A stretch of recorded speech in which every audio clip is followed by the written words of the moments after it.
स्वागत आहे तुमचं सुषमा पुरणाच्या स्वयंपाकात केली जाणारी झटपट होणारी आलूची वडी. काही जण याला आलू वडी म्हणतात, मराठवाड्यात याला शक्यतो आलू वडीच म्हणतात, आणि काही जण याला आलूची भाजी काय म्हणतात ते कमेंट करून नक्की सांगा. गौरी गणपतीच्या विशेष स्वयंपाकामध्ये ही आलू वडी केली जाते आणि शक्यतो पुरणाच्या स्वयंपाकात केलीच जाते.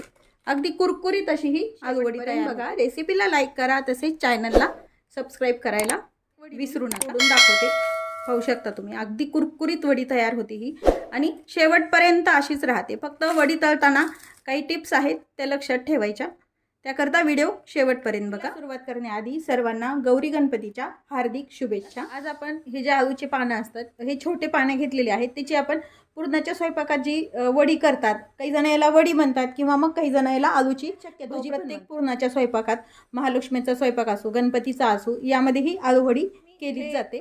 काही पानं मी कट करून घेतलेले आहेत आलूचे. एक पान तुम्हाला दाखवते कसं कट करायचं. ही मधली शीर पूर्ण काढून टाकायची याच्यातली, म्हणजे हे दाताखाली असं कचकच लागत नाही, त्यामुळे शक्यतो अशी कट करून घ्यायची.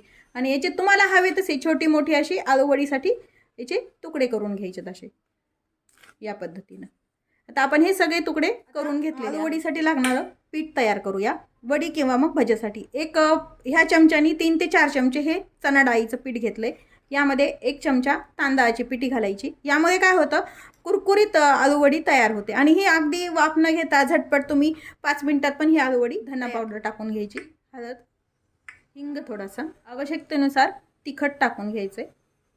तुम्हाला जसं तिखट लागतं त्या पद्धतीनं तुम्ही टाका. खूप जण यामध्ये तिखटाच्या ऐवजी हिरव्या मिरचीचा ठेचा पण वापरतात.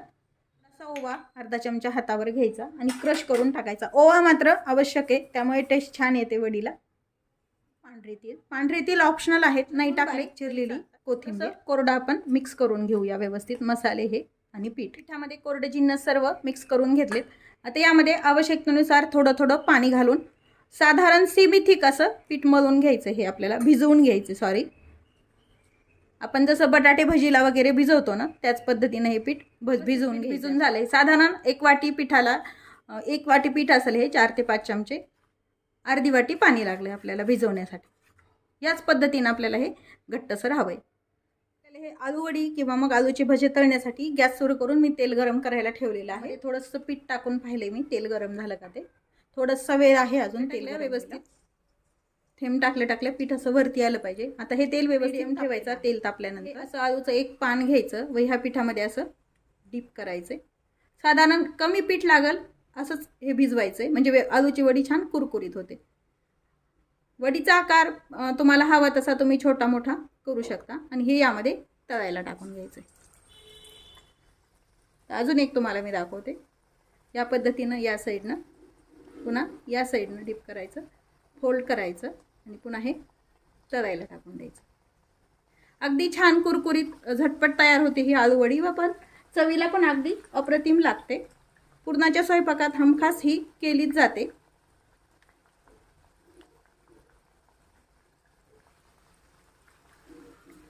आपण मी अजून काही आलू वडे टाकून घेतलेले आहेत. ही आलू वडी खरपूस होईपर्यंत छान आपल्याला तळून घ्यायची. मीडियम हीटवरतीच तळायची, म्हणजे छान कुरकुरीतपणा पण येतो त्याला. आता हे पलटून घेऊया एक साईड झाल्यानंतर. वडीचे पानं घेताना शक्यतो काळ्या दांडीचे पानं घ्यायचे. हिरवी जर घेतली तर ते खाजले जातात एखाद्या वेळेस आलूवडीनं, त्यामुळे शक्यतो काळी दांडी असती ना, असे पानं आलूवडीसाठी निवडायचे. ही भजे किंवा वड्या जितक्या तुम्ही मीडियम हीटवरती तळताल तितक्या त्या कुरकुरीत होतात. ही आलूवडी छान तळून झालेली आहे.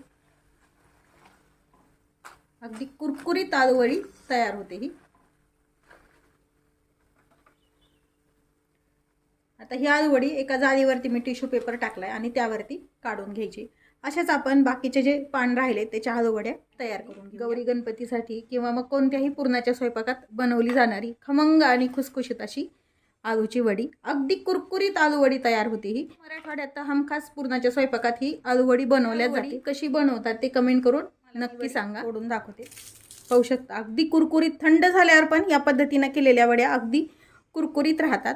फक्त वडी करताना काळजी घ्यायची की मीडियम गॅसवरती वडी तळायची। तळून झाल्यानंतर लागलीच त्यावरती झाकण पण ठेवायचं नाही, म्हणजे ही खूप तास अशी कुरकुरीत राहते, बिलकुल मऊ पडत नाही। ही नक्की करून पहा। रेसिपीला लाईक करा। माझ्या जर चॅनलवर तुम्ही नवीन असाल तर सबस्क्राईब करायला विसरू नका। तसेच बेल नोटिफिकेशन पण ऑलवर खमंग आणि खुसखुशीत रेसिपीसोबत पुन्हा भेटूया। तोपर्यंत बाय बाय। पाहिल्याबद्दल खूप धन्यवाद।